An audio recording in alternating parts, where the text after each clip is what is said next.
Sa panahon natin ngayon, wala nang ketong.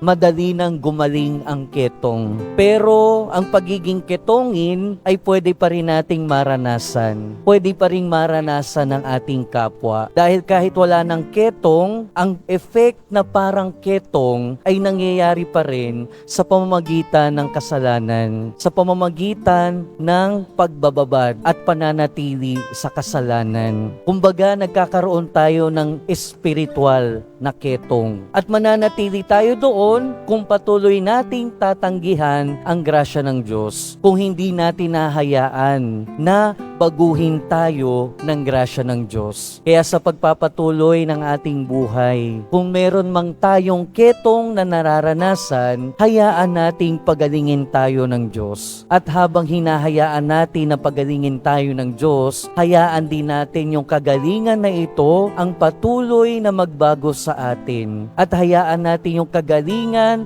at mga biyaya na nararanasan natin mula sa Diyos ay magbunga ng patuloy na paglalim ng ating relasyon sa ating Panginoon. Nang sa gayon, tayo bilang nakakaranas ng biyaya at pagpapagaling ng Diyos ay maging instrumento din ng pagpapagaling at biyaya ng Diyos sa ating kapwa.